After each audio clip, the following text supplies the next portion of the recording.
Assalamualaikum warahmatullahi wabarakatuh. Alhamdulillahirabbil alamin wassalatu wassalamu ala asyrafil anbiya'i wal mursalin Sayyidina Muhammad wa ala alihi wa sahbihi ajma'in. Rabbi shrah li sadri wa yassir li amri wa hlul 'uqdatam min lisani yafqahu qawli. Alhamdulillah, pertama kita panjatkan syukur pada Allah Subhanahu wa taala, Tuhan yang menjadikan dan mentakdirkan segala sesuatu, menjadikan manusia dan makhluk-makhluk yang lain dan memberi kelebihan kepada manusia sebagai khalifah Allah di muka bumi dan meletakkan taklif tanggungjawab sebagai hamba Allah Subhanahu wa taala. Para penonton dirahmati Allah sekalian, hari ini kita berada pada malam berlakunya peristiwa Isra' dan Mi'raj, malam 20 Rejab. Bermakna kita hanya berada bukan sebulan lebih sahaja lagi akan bertemu dengan bulan Ramadan. Nabi SAW tatkala mana masuk bulan Rejab berdoa pada Allah Ta'ala, Allahumma barik lana fi Rejab wa Sya'ban wa ballighna Ramadan. Ya Allah, ya Tuhan kami, berkatilah kami pada bulan Rejab dan bulan Sya'ban, panjangkanlah umur kami hingga bertemu dengan bulan Ramadan. Peristiwa Isra' dan Mi'raj adalah peristiwa yang disambut hampir setiap tahun oleh seluruh umat Islam di seluruh dunia.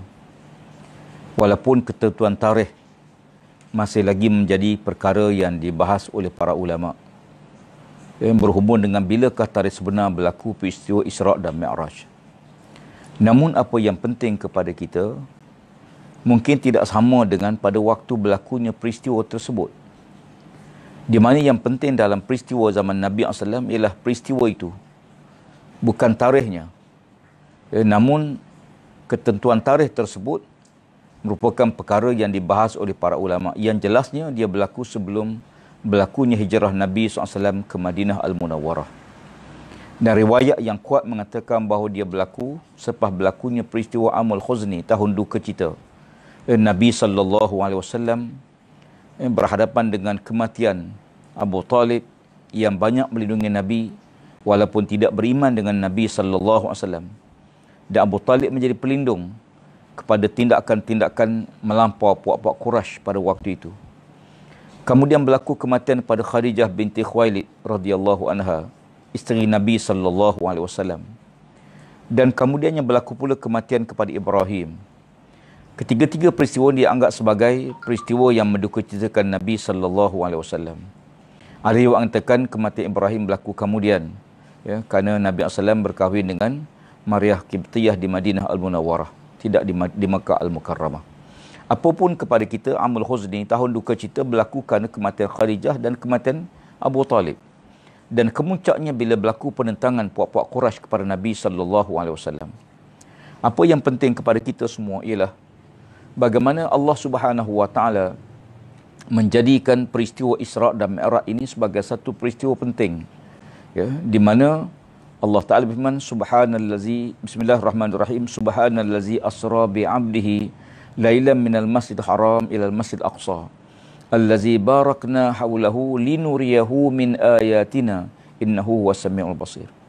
Maha suci Allah yang menjalankan hambanya Nabi Muhammad SAW pada waktu malam daripada Makkah Al-Mukarramah ke Masjid Aqsa yang diberkati oleh Allah sekelilingnya sebagai tanda-tanda kekuasaan Allah Subhanahu wa taala.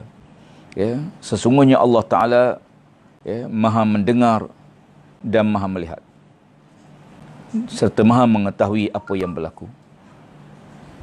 Peristiwa Isra' dan Mi'raj ini adalah satu peristiwa penting, di mana Allah Subhanahu wa taala memanggil, mengutuskan Jibril untuk membawa Nabi SAW bertemu, untuk menerima suatu perintah yang besar, iaitu perintah mendirikan sembahyang.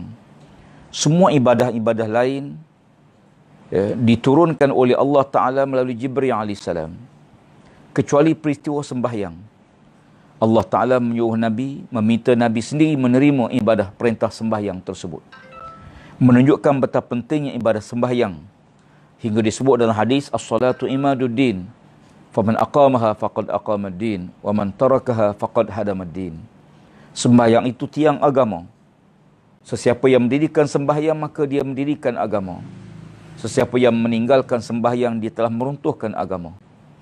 Maka kerana itu Allah Subhanahu Wa Taala menjadikan peristiwa Isra' Mi'raj ini mempunyai pengajaran yang sangat banyak.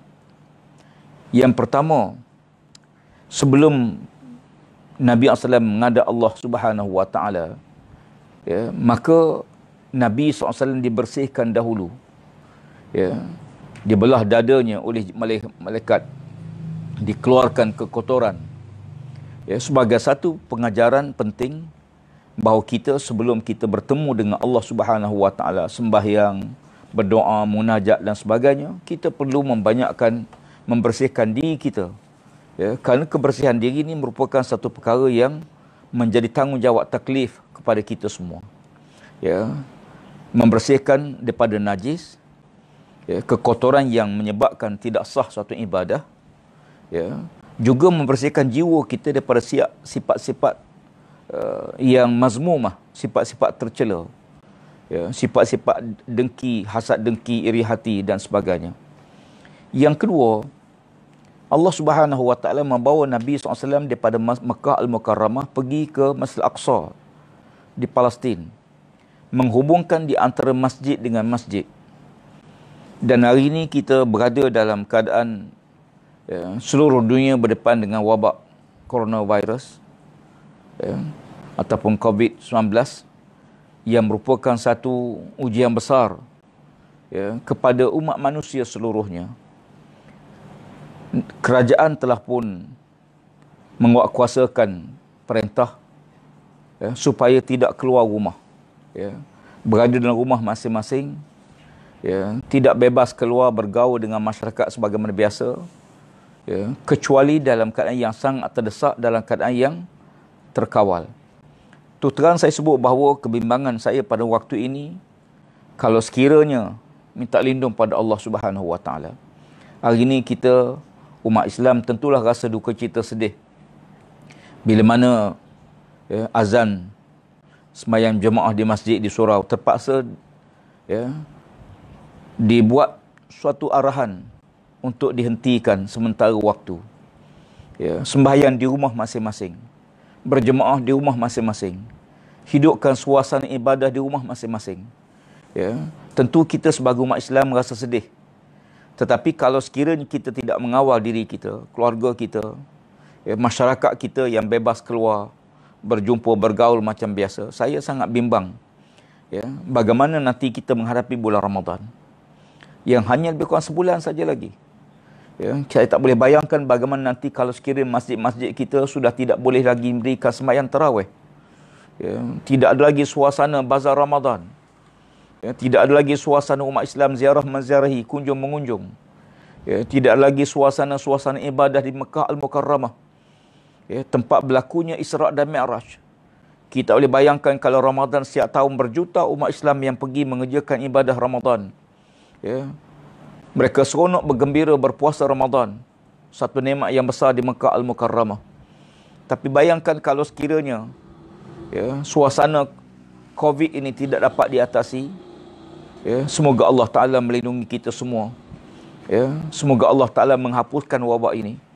Ya, kita tak boleh bayangkan bagaimana suasana pada waktu Ramadan nanti, kalau sekiranya wabak ini terus berkembang dan merebak. Maka tindakan drastik yang diambil, ya, demi masa depan kita, demi keluarga, masyarakat dan demi ummah dan negara kita. Ya, maka kan itu, ya, Allah Ta'ala bila membawa Nabi SAW daripada Mekah, ya, pergi ke Masjid Al-Aqsa, ya, dan disebut Allazi barakna haulahu, yang diberkati oleh Allah sekelilingnya. Bumi yang diberkati oleh Allah Ta'ala, sama ada diri Nabi diberkati, Makkah Al-Mukarramah yang diberkati Allah, Madinah Al-Munawwarah diberkati oleh Allah Ta'ala, Masjid Al-Aqsa adalah masjid yang diberkati oleh Allah Ta'ala sekelilingnya. Ya, dan hari ini, ya, kita menyaksikan bagaimana umat Islam, ya, kita kehilangan Masjid Al-Aqsa setelah bertahun-tahun. Ya, walaupun, ya, ada yang pergi ziarah, ya, dalam keadaan yang sangat terhad, tetapi yang jelasnya dia masih berada di tangan Yahudi laknatullah. Umat Islam perlu membina kekuatan. Setiap kali kita menyambut Isra' Mi'raj, kita akan teringat nasib Masjid Al-Aqsa dan sahabat-sahabat kita di Palestin. Ya. Bagaimana Allah Subhanahu Wa Taala menjadikan, menghubungkan Mekah, Masjidil Haram dengan Masjid Al-Aqsa. Ya, Nabi tidak mi'raj di Madinah. Ya, Nabi mi'raj di Masjid Al-Aqsa. Ya. Dan bumi Palestin ialah bumi yang menjadi saksi peristiwa bersejarah ini. Dan setiap kali kita menyambut Isra' dan Mi'raj, tentulah kita rasa duka cita kerana kita masih gagal, masih belum mampu membebaskan Masjid Al-Aqsa. Walaupun secara peribadi saya ingin menarik perhatian kita semua agar membanyakkan semayang, khususnya semayang hajat, berdoa kepada Allah Ta'ala sungguh-sungguh agar COVID ini, wabak ini dapat diatasi dan kehidupan masyarakat, kehidupan bernegara akan kembali normal semua. Dan kita akan menyambut Ramadan dalam sebulan lagi, sebulan lebih lagi ini, dalam keadaan yang kita sama-sama boleh menghidupkan syiar Ramadan. Sama-sama berkunjung memenuhi rumah Allah Subhanahu Wa Taala. Sama-sama mendirikan sembahyang tarawih, berselawat kepada Nabi sallallahu alaihi wasallam. Namun kalau wabak ini tidak dapat diatasi, masih berterusan, tentulah suasana yang kita alami hari ini akan berpanjangan. Samping kita berusaha menjaga kebersihan diri, keluarga, minta pada Allah Ta'ala. Kerana Allah Ta'ala ialah Tuhan yang menciptakan langit dan bumi dan apa yang ada di antara langit dan bumi. Allah lah yang menggerakkan udara. Allah yang menggerakkan segala perkara. Sama ada di langit ataupun di bumi dan apa yang ada di antara keduanya. Maka di samping kita ikhtiar dengan perubatan, memakai topi muka waktu kita keluar daripada rumah atau tempat-tempat yang bersesak dengan orang ramai, menggunakan hand sanitizer, sekurang-kurangnya kita jaga kebersihan tangan kita, sebab tangan ini kita pegang merata-rata. Terkadang kita pegang tempat yang boleh jadi na'udzubillah, ada kuman ataupun ada virus di situ yang kemudian melekat pada tangan kita. Dan ini yang dibimbangi sekarang. Dan dia boleh kena siapa-siapa saja. Sahabat-sahabat kita, sebahagiannya daripada jemaah tabligh yang telah pun keluar, dan saya menyeru ikut statistik yang ada, masih lebih kurang 4,000 lagi yang belum membuat pemeriksaan. Walaupun mungkin mereka rasa tak ada apa-apa, tapi periksalah dulu supaya kita tidak membawa wabak kepada sahabat-sahabat kita. Kita harus ingat bahawa kalau sekiranya kita merupakan golongan yang boleh disyaki, maka lebih selamat kita membuat pemeriksaan. Saya menyeru semua, sebab angka ini sangat besar dan kita bimbang kerana kadar ni makin hari makin meningkat. Dan mudah-mudahan semua kita dilindungi oleh Allah Subhanahu Wa Taala. Dalam peristiwa Isra' dan Mi'raj, Nabi sallallahu alaihi wasallam, baginda dibawa oleh malaikat Jibril alaihissalam menunggang Buraq. Ini suatu mukjizat. Kadang-kadang ada pihak yang cuba membawa pemikiran yang rasional, yang logik, hingga menafikan peristiwa tersebut. Ada yang berkata bahawa Isra' Mi'raj itu berlaku dengan roh saja, bukan dengan jasad. Sebenarnya Isra' Mi'raj berlaku dengan roh dan jasad. Kalau roh saja, seumpama mimpi, maka tentulah tidak timbul masalah. Abu Lahab tidak percaya. Tidak timbullah golongan Mekah yang tidak percaya pada waktu itu. Kenapa timbul golongan yang tidak percaya? Ada yang menafikan, ada yang mendustakan Nabi SAW kerana Isra' Mi'raj berlaku dengan roh dan jasad. Ia adalah satu mukjizat yang telah ditentukan oleh Allah Ta'ala, diberi kepada semua para rasul-rasul sebelumnya. Nabi Musa AS, mukjizat Nabi Musa boleh membelah lautan. Nabi Isa AS menghidupkan orang mati, menyembuhkan orang buta. Nabi Daud AS boleh melembutkan besi. Nabi Sulaiman AS boleh terbang di udara. Dan semua mukjizat-mukjizat lain sebagai tanda kekuasaan Allah dan bukti kerasulan kenabian. Maka kan itu kita harus melihat Isra' Mi'raj ini dalam kerangka suatu mukjizat. Sebab aliran pemikiran rasional yang menganggap bahawa sesuatu yang tidak dapat dicapai oleh akal manusia, ataupun tidak dapat dikaji oleh akal manusia, lalu mereka menolak. Penolakan ini berlaku dalam dua bentuk. Yang pertama, mereka menafikan dan menganggap bahawa ia berlaku dalam roh saja. Golongan kedua pula, menganggap bahawa peristiwa Isra' Mi'raj ini ialah satu peristiwa dongeng, reka-rekaan masyarakat pada waktu itu. Yang kita lihat pandangan-pandangan golongan etis khususnya yang menafikan adanya Nabi dan Rasul SAW. Maka kan itu bagi kita, umat Islam, sesuatu harus dilihat dalam kerangkanya. Tidak semua akal kita mampu fikir. Akal kita tak mampu fikir kenapa ayam disembelih halal dan yang tidak disembelih haram. Akal kita tak mampu nak fikir bagaimana peristiwa adanya alam barzah, ada syurga neraka, ada para malaikat Allah Subhanahu Wa Taala, ada hisapan nanti di hari akhirat. Akal tidak mampu fikir. Maka kan itu Allah Ta'ala mengutuskan Nabi-Nabi dan Rasul-Rasul SAW. Tujuannya ialah untuk mengajar manusia perkara yang manusia tak tahu tanpa ada Rasul. Allamal insan ma lam ya'lam. Untuk mengajar manusia apa yang manusia tidak ketahui. Maka kan itu, banyak perkara yang manusia tak tahu. Akal tak memfikir tentang adanya Allah Ta'ala, adanya para malaikat Allah. Apatah lagi nak fikir tentang perkara di luar batas-batas ilmu yang ada pada akal manusia. Maka kan itu, para penonton sekalian, kita melihat dalam kerangka ilmu berdasarkan kerangka iman yang ada pada kita. Orang beriman pada Allah Ta'ala, dia yakin kerana dia percaya pada wahyu Allah Ta'ala, pada Quran Karim. Tapi golongan yang tidak beriman pada Al-Quran, maka dia diminta untuk menggunakan akal, untuk berfikir. Di sana ada perkara yang kita tahu, akal kita tak boleh beza. Sebagai contoh, akal kita tak boleh beza, tak boleh dapat tahu, kerana ilmu yang sangat cetek yang ada pada akal. Akal kita tak boleh buat, hanya boleh percaya kepada benda yang mampu dicapai oleh akal. Sebagai contoh, apakah yang membezakan, ilmu apa yang membezakan kita bila kita sakit perut sebagai contoh? Kita boleh tahu sakit perut ini nak buang air, sakit perut ini sakit biasa, sakit perut ini bukan sebab itu. Jadi di mana ilmu? Siapa yang beli ilmu hingga kita boleh bezakan bahawa sakit perut ini berbeza-beza bentuknya, dan kita tahu. Maka kan itu Allah Ta'ala memberi pada kita akal.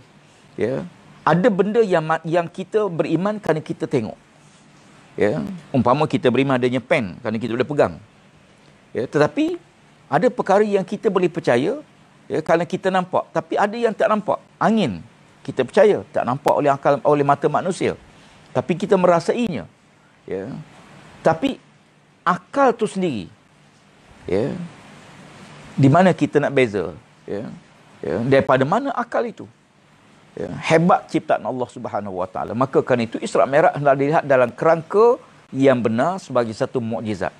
Tetapi yang penting bukan membahaskan, sebab para ulama yang terdahulu dan para sahabat Nabi kan beriman dengan Nabi SAW.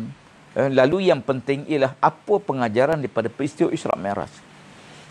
Yang tersebut panjang, kupasan-kupasannya, dan dalam ruang waktu yang terbatas ini, mungkin sambil-sambil kita berada di rumah masing-masing kerana kita terpaksa berada di rumah dalam suasana COVID ini, ambil kesempatan masa pada waktu malam ini, untuk kita mendapat sedikit sebanyak ilmu pengetahuan. Saya nak bawa satu peristiwa dalam Isra' dan Mi'raj, iaitu sewaktu Nabi SAW berada di langit yang ke-6, Nabi SAW bertemu dengan Nabi Musa AS. Dan di langit yang ke-6, Allah Subhanahu Wa Taala mempertemukan Nabi SAW bersama Nabi Musa AS, dan diperlihatkan tentang umat-umatnya masuk syurga Allah Subhanahu Wa Taala.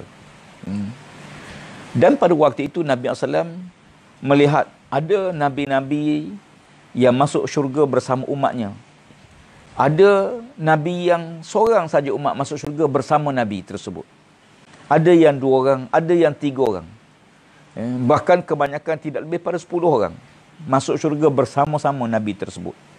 Bahkan kalau kita baca surah Yasin, kita akan bertemu dengan bagaimana Allah Ta'ala menceritakan ada satu kampung namanya Antaqiyah.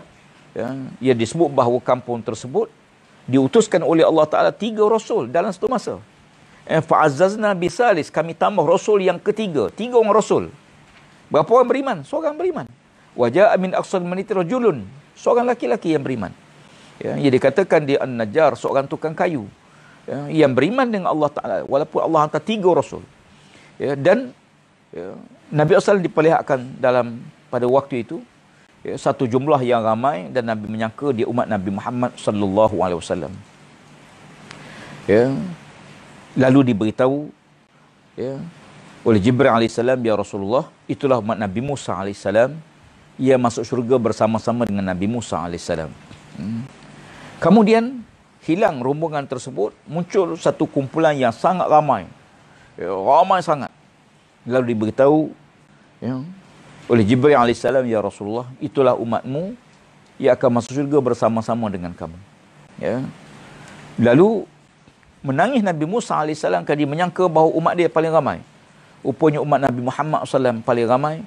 Bahkan di antara mereka ada 70,000 yang akan masuk syurga tanpa hisab. Maka pada waktu itulah kita lihat bagaimana seorang sahabat Nabi bangun meminta pada Nabi sallallahu alaihi wasallam supaya baginda mendoakan kepada Allah supaya dia termasuk di kalangan 70,000 yang masuk syurga tanpa hisab. Maka Nabi SAW mendoakannya. Beliau ialah Uqashah bin Mihsan radhiyallahu anhu. Uqashah bin Mihsan mendapat keistimewaan. Nabi menyebut kepada depan para sahabat, Uqashah, anta minhum ya Uqashah, kamu di kalangan mereka wahai Uqashah. Lalu siapakah Uqashah bin Mihsan radhiyallahu anhu? Seorang sahabat Nabi yang hebat dalam peperangan. Dalam perang Badar, Uqashah bin Mihsan berperang melawan puak-puak musyrikin yang menentang Nabi SAW di medan Badar. Apa yang menarik peristiwa yang berlaku pada Uqashah, beliau dalam peperangan tersebut, bersama dengan pedangnya, dia telah berlawan dengan musuh. Akhirnya pedangnya patah. Patah sedikit demi sedikit, sekeping-sekeping. Akhirnya tinggal ulu saja. Dia diundur kepada Nabi SAW. Dan menunjukkan, ya Rasulullah, tengok pedangku hanya tinggal ulu saya, ya Rasulullah. Maka Nabi SAW mengambil satu kayu. Maka Nabi SAW menggoncang kayu tersebut. Dengan mukjizat Nabi SAW, maka kayu itu bertukar menjadi pedang. Dan Uqashah bin Mihsan berperang dengan pedang tersebut. Dan Uqashah bin Mihsan radhiyallahu anhu mendapat mukjizat pedang Nabi sallallahu alaihi wasallam. Apa pengajaran pada peristiwa ini? Pengajaran ialah ambil kesempatan. Uqashah bila mendengar Nabi sebut ada 70,000 yang masuk syurga tanpa hisab, dan dia terus minta pada Nabi SAW, ya Rasulullah, tolong doakan pada Allah Ta'ala supaya saya termasuk dalam doa tersebut, supaya saya masuk dalam 70,000 itu. Maknanya, dan Nabi mendoakan dia. Maksudnya, segera bertindak. Jangan tangguh. Jangan tangguh. Amalan jangan tangguh. Kalau kita rasa sedekah, sedekahlah. Kalau kita derma-dermalah. Kalau kita rasa nak baca Quran lah. Ada masa-masa kadang-kadang kita bangun tengah malam, mungkin rasa nak buang air. Kita masuk bilik air. Kita ni memang jenis jarang yang sembahyang tahajud lah sebagai contoh. Tapi kita bangun hari tu, tiba-tiba kita rasa segar. Kita rasa tak mengantuk. Kita masuk bilik air. Lalu kita bersih. Alangkah baiknya kalau kita terus berwuduk dan sembahyang tahajud. Kerana mungkin pada waktu lain kita mengantuk, kita rasa penat sangat, kita rasa sangat. Tapi waktu kita boleh buat, kita buat terus. Sama juga bila kita nak keluar rumah. Kita ambil wuduk daripada keluar rumah. Kebetulan, masuk waktu duha. Maka kita sembahyang sunat duha. Ambil kesempatan, waktu kita ada kesempatan. Sebab, ada masanya kita tak sempat. Ada masanya kita tak sempat nak sembahyang. Sama juga sembahyang sunat. Kadang-kadang kita masuk masjid. Jangan duduk. Sembahyang sunat dulu 2 rakaat sebagai tahiyatul masjid, muliakan rumah Allah Subhanahu Wa Taala. Jadi ada waktunya kadang-kadang kita boleh, umpama kita ada duit. Ada orang yang minta sedekah, kita tolong. Ni musim-musim Covid ni, tuan sekalian. Sebahagian kita yang terpaksa berhenti kerja, hilang pekerjaan, tak ada pendapatan langsung. Ada yang kerja tiap-tiap hari, tak kerja maka tak ada pendapatan. Dan pelbagai kerajaan telah membagi pelbagai insentif. Tapi kita yakin insentif yang ada itu mungkin sebahagiannya dapat manfaat. Tapi sebahagian lain mungkin tidak dapat manfaat. Maka kan itu ya, kita ya, wujudkan satu mekanisme, ya, sama ada melalui jemaah, melalui parti, organisasi, NGO dan sebagainya yang mengumpulkan sumbangan, ya, packing beras dan sebagainya, kita hantar ke rumah-rumah orang yang kita tahu yang susah, ya, dalam qaryah kita, supaya dia tidak putus bekalan makanan. Dan kita pun dah, ya, pelbagai pihak yang telah pun melaksanakan agenda ini. Saya ucap terima kasih banyak pada semua pihak yang prihatin. InsyaAllah negara kita, masyarakat yang prihatin. Orang Melayu di Malaysia ni khususnya, ya, masyarakat yang bukan Melayu sekalipun, kita ialah masyarakat yang sangat prihatin. Ya, cuma kita tak pernah duduk dalam suasana kita terkurung begini. Mungkin di peringkat awal kadang-kadang kita rasa bosan, kita rasa bosan, kita rasa rimas, ya, kadang-kadang kita setengah tu tension, ya, ada yang bertempik seorang diri dan sebagainya, ya. Tetapi kita harus ingat bahawa, ya, kita masih lagi ada ruang waktu, ya, kita masih lagi boleh ada ruang waktu kita, ya, dalam keperluan yang terdesak kita boleh keluar untuk beli makanan, tapi balik segera ke rumah, ya, jangan duduk lepak. Dan saya tengok dalam beberapa siaran yang dikeluarkan, yang pihak polis, pihak keselamatan terpaksa masuk ke kampung-kampung, masih ada lagi yang lepak di kedai-kedai macam tak ada masalah, ya. Betul, hari ini takut-takut nanti bila berlaku dia cepat merebak kepada orang lain, ya. Jadi kita harapkan masing-masing mengawasi, ya, dan ambil kesempatan. Boleh jadi, ya, semua ini ada hikmah, ya. Rabbana ma khalaqta hadza batila, ya Allah, kamu tak jadi benda ni sia-sia, ya. Setiap sesuatu yang berlaku mesti ada hikmah dia, ya. Kadang-kadang kita tak boleh tengok dalam konteks yang mungkin negatif, ya, tapi kalau kita tengok sebaliknya, ya, Allah tak ada kepentingan. Apa yang berlaku ni di atas rahmat Allah Ta'ala. Boleh jadi ada suatu sebab. Saya tengok di antaranya, bila berlaku kereta tidak bergerak banyak, ya, saya tengok beberapa laporan di China, di beberapa buah negara di barat, hatta beberapa buah negara lain pun, khususnya soal pembersihan alam sekitar, ya, kita akui bahawa bila kenderaan tidak banyak bergerak di jalan raya, ya, karbon tidak banyak dilepaskan oleh kilang-kilang, ya, dan operasi terhenti sepenuhnya. Ini satu proses Allah nak pulihkan kembali udara kita, ya, nak pulih kembali suasana yang ada di sekeliling kita, atmosfera kita khususnya, ya. Dan bila kilang-kilang mula berhenti, ya, operasi, kenderaan pun tidak banyak yang bergerak di jalan raya, ya, kita dapati langit mula cerah, ya, dan suasana nampak lebih baik, ya. Jadi oleh kerana itu kadang-kadang ada hikmah tertentu kenapa, ya, Allah Ta'ala takdirkan berlaku, mungkin untuk memulihkan kembali suasana alam, yang kadang-kadang kita manusia sangat zalim. Kebetulan hari ini ialah hari sambutan Hari Hutan Sedunia, ya, yang kita hari ini, ya, sambutan Hari Hutan Sedunia 21 bulan Mac setiap tahun, ya, untuk sama-sama kita memelihara alam, ya, hutan anugerah Allah Ta'ala. Malaysia negara yang mempunyai hutan yang banyak, ya, dan kita, ya, masing-masing pakat menjaga, ya. Bahkan jangan tebang pokok yang tidak perlu, ya. Sebatang pokok ditebang, anak-anak pokok yang lain tentu berduka cita, ya. Dia makhluk Allah, ya, maka kita boleh potong dia ada keperluan. Jangan saja suka takik pokok, jangan saja suka patahkan pokok, ya. Biarkan pokok-pokok ini hidup dengan baik. Dan kita insya-Allah, ya, Kementerian Alam Sekitar kita memberi perhatian sangat serius, ya, berhubung dengan soal penebangan hutan, ya, sama ada di negara kita, di mana-mana negeri sekalipun, supaya mematuhi, ya, peraturan-peraturan yang ada, ya. Dan kita bukan nak hidup untuk kita hidup untuk generasi akan datang, untuk anak kita, cucu kita dan sebagainya, ya. Sebab tu kalau kita lihat dalam tabi'i manusia, kerakusan, ketamakan ni memang tak akan selesai. Sebab itu Nabi SAW dalam proses nak pulihkan benda, dipulihkan manusia dulu, ya. Ala inna fil jasadi mudghah, iza salahat salahal jasadu kullu, wa iza fasadat fasadal jasadu kullu, ala wahyal qalb. Ingat, dalam tubuh manusia ada keseluruh daging. Kalau baik daging ni baik seluruhnya, rosak daging rosak seluruhnya. Daging itu maksudnya ialah hati. Maksudnya manusia perlu pendidikan, ya. Manusia perlukan jiwa dibersihkan. Sebab itu dalam episod Islam Nabi SAW dibersihkan dulu jiwanya, hatinya, ya. Itu Rasulullah yang maksum, yang tak dosa, apatah kita semua. Maka kan itu ketamakan tidak akan selesai. Ya, Islam datang mengajar kita sifat qanaah. Apa makna qanaah?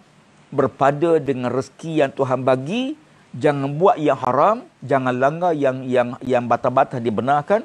Sebab ya, manusia disebut oleh Allah Ta'ala, alhaakumut takasur hatta zurtumul maqabir. Ya, manusia direkakan untuk kumpul harta. Ya, kadang-kadang kita fikir harta yang mereka yang melampau ni, harta yang ada cukup dah untuk makan anak cucu. Bahkan kadang-kadang sampai 3-4 keturunan pun tak habis. Ya, tapi penyelewengan tetap berlaku. Kadang-kadang rasuah tetap berlaku. Kenapa? Kerana ketamakan manusia. Ya, sampai bila? Hatta zurtumul maqabir. Hingga diusung ke kubur. Ya, na'udzubillah min zalik. Ya, maka kan itu ada tanggungjawab. Harta ada tanggungjawab. Ilmu ada tanggungjawab. Diri kita ada tanggungjawab. Alam kita ada tanggungjawab.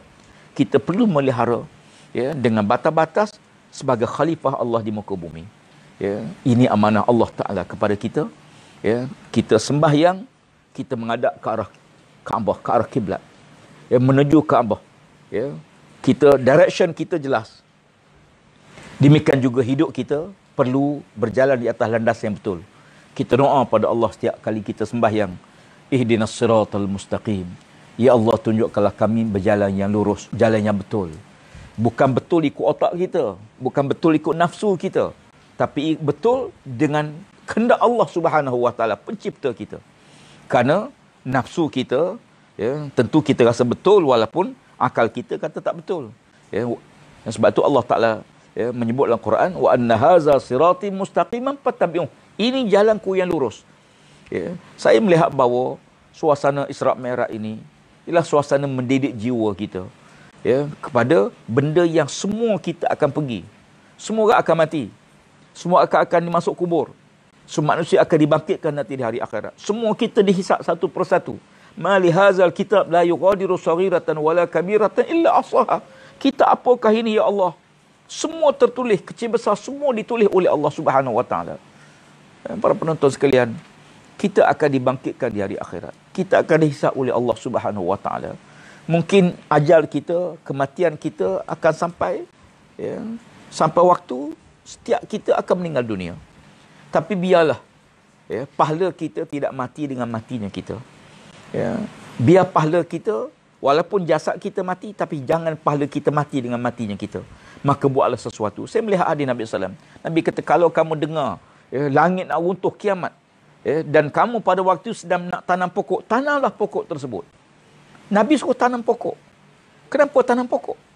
Kenapa bila tak dengar langit nak runtuh, kenapa Nabi tak kata pergilah masjid, berzikirlah banyak-banyak, bacalah Quran, bertaubatlah? Tak. Nabi kata, kalau pada waktu kamu sedang tanam pokok, tanam pokok. Kerana pokok yang tumbuh, yang membesar, bernaung, ya, penanam dapat pahala. Pahala bukan hanya dengan masjid. Ya, semua kita faham bila kita berzikir dapat pahala. Hingga kita rasa bila tanam pokok tak dapat pahala.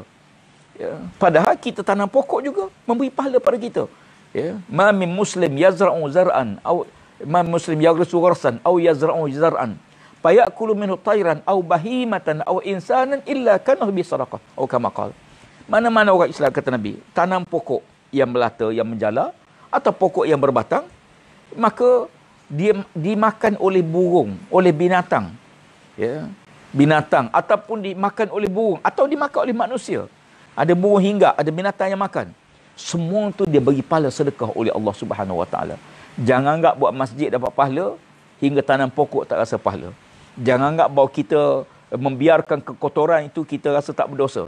Yang sama juga ada orang menganggap bahawa ya, kita keluar rumah tak apa, kalau Allah takdirkan mati maka matilah. Ya, itu tidak mengikut ketentuan, kewajipan perintah Allah. Takut pada Allah bermakna takut kepada, taat kepada suruhan Allah. Apa yang Allah suruh?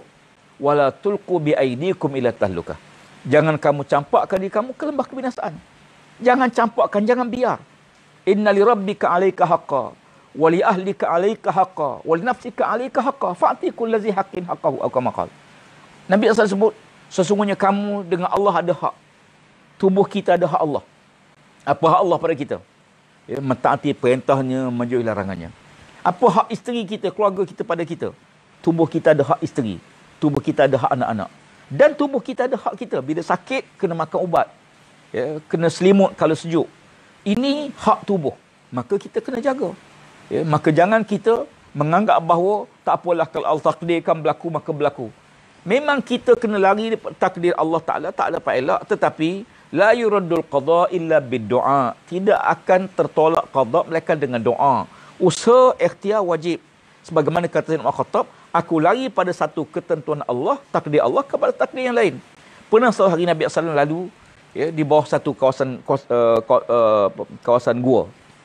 Ya. Bila Nabi masuk dalam kawasan gua, Nabi berjalan laju. Ya, Nabi merupakan langkah baginda. Hingga sahabat-sahabat kata, ya Rasulullah, apakah kamu lari daripada takdir Allah? Maksudnya, kalau bukit tu, kalau gua tu nak runtuh, akan runtuh. Lalu kata Nabi, aku lari daripada satu takdir kepada satu takdir yang lain. Maksudnya bahawa usaha ikhtiar itu ialah ketentuan yang wajib kita usahakan. Jangan biarkan kita sakit, ya, kita biarkan. Implikasi bukan kita. Kalau sekiranya na'udzubillah minta lindung pada Allah Ta'ala, ya, kita ya, tidak periksa, bahkan kita beresiko minta lindung pada Allah Ta'ala. Katalah kita ni antara golongan yang beresiko, semoga Allah lindung kita. Tiba-tiba kita tidak ambil tindakan yang sepatutnya. Apa yang sepatutnya? Yang sepatutnya ialah melakukan pemeriksaan. Ya, lalu kita buat. Dengan sebab kita buat, maka kita bergaul dengan masyarakat. Akhirnya, na'udzubillah minta lindung pada Allah Ta'ala, ya, virus tadi bernyakit orang lain. Apakah rasa tak berdosa? Apakah dosa tu hanya minum arak? Ya, tinggal semayang, ya, berzina, berjudi. Apakah kita merebakkan wabak kepada orang lain kerana kita tidak mengikut peraturan yang sepatut kita ikut? Apakah kita tidak berdosa? Wala tulqu bi aydikum ila tahlukah. Jangan kamu campakkan diri kamu ke lembah kebinasaan. Bukan diri saja. Ya, semoga Allah lindung kita bersama. Dan saya tidak berusaha, tidak bercadang untuk membawa satu suasana menakut-nakutkan. Ya, tetapi ya, berhati-hati. Ya, adalah sebahagian di antara tutur syarak kepada kita. Ya, berhati-hati. Ya, sebab itu kita diminta pakai mask, pakai tutup mulut, ya, tutup hidung. Kenapa? Berhati-hati. Mengelak sesuatu perkara yang kita tak nampak. Demikian juga bila kita perlu basuhkan tangan dengan sabun dan sebagainya.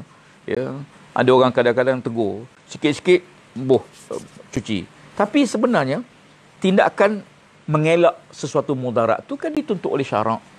Maka kan itu kefahaman kita, dosa bukan hanya minum arak, berzina, ya, termasuk juga dosa tidak melaksanakan apa yang sepatutnya. Maka kan itu ya, usaha ikhtiar, ya, doa, tawakal. 4 perkara ini adalah merupakan perkara yang mesti dilaksanakan. Pertama, usaha dengan tenaga kita, ikhtiar dengan akal fikiran kita, doa pada Allah Subhanahu Wa Taala. Setelah kita usaha habis, ikhtiar dah kita buat, doa pun dah kita buat, sembahyang hajat dah buat. Apa yang tinggal pada kita? Serah pada Allah Ta'ala. Tawakal pada Allah. Baru bertawakal. Bukan tawakal tu kita tidak berusaha. Aku serah pada Allah Ta'ala. Aku tawakal pada Allah. Itu bukan tawakal. Pernah satu hari seorang sahabat Nabi SAW turun depan Nabi SAW di Madinah. Sampai di masjid, dia turun pada untanya, turun masuk ke masjid. Nabi kata, tambak unta kamu. Dia kata, ya Rasulullah, aku bertawakal pada Allah. Nabi kata, tambak dulu baru tawakal. Ya. Tawakal tu bukan serah bulat-bulat pada Allah Subhanahu Wa Taala. Ya. Jangan kita, ya, sebagaimana disebut oleh Tuan Guru Presiden, ya, jangan seolah macam ya, kita pula, ya, menyuruh Tuhan buat sesuatu benda pada kita. Ya. Jadi kita tambak dulu, kata Nabi, tambak dulu unta kamu baru tawakal. Ya. Makan ubat, ya, lindung diri, sembahyang hajat, minta doa pada Allah Ta'ala, ya, dan serah pada Allah. Ya, dan akhir sekali, para penonton sekalian, ya, saya nak merakamkan penghargaan yang tinggi kepada mereka yang pada barisan hadapan, para doktor, para medik kita, ya, nurse, ya, jurawat kita yang terpaksa setiap waktu, setiap hari, ya, bergelut dengan mereka yang datang ke hospital. Memang sebahagiannya ialah sebahagiannya mungkin termasuk mereka yang positif, ya, coronavirus ni. Ya, mereka ini sebenarnya kadang-kadang bila kita tengok, ya, terpaksa tinggal, ya, balik ke rumah dalam keadaan yang memang, ya, tak boleh pegang anak, terpaksa bersihkan diri, dan kita juga bila keluar kena jaga. Ya, dan terima kasih banyak pada anggota pasukan keselamatan, ya, terima kasih banyak pada semua petugas-petugas, para doktor para medik, ya, terima kasih banyak pada penyumbang-penyumbang, para dermawan kita, dan akhirnya saya juga ingin merakamkan doa, ya, semoga Allah Ta'ala merahmati, melindungi kita semua daripada bencana ini, ya, dan Allah Ta'ala mengembalikan semula kita, ya, dan betul-betul saya mengharapkan kita munajatlah pada Allah Ta'ala sungguh-sungguh supaya sebelum Ramadan ni negara kita bebas daripada coronavirus. Ya, munajatlah pada Allah sungguh-sungguh. Ya, semoga kedatangan Ramadan ini kita kembali normal, ya, dan supaya Ramadan ini kita hanya sebulan saja lagi. Sebulan lebih saya lagi. Masa tak banyak. Maka kan itu jaga, patuhi peraturan, munajat dengan Allah Taala, minta pada Allah Subhanahu Wa Taala. Mudah-mudahan Allah Taala selamatkan diri kita, anak-anak kita, keluarga kita semua, masyarakat kita, negeri kita, negara kita dan dunia seluruhnya, insya-Allah. Ya, mudah-mudahan Allah Taala memperkenankan doa kita. Wallahu alam, perbahasan Isra Mi'raj ini sangat panjang dan tuan-tuan boleh berkongsi ilmu dengan para alim ulama yang lebih baik daripada saya, yang banyak kita dapat kongsi ilmu daripada mereka semua.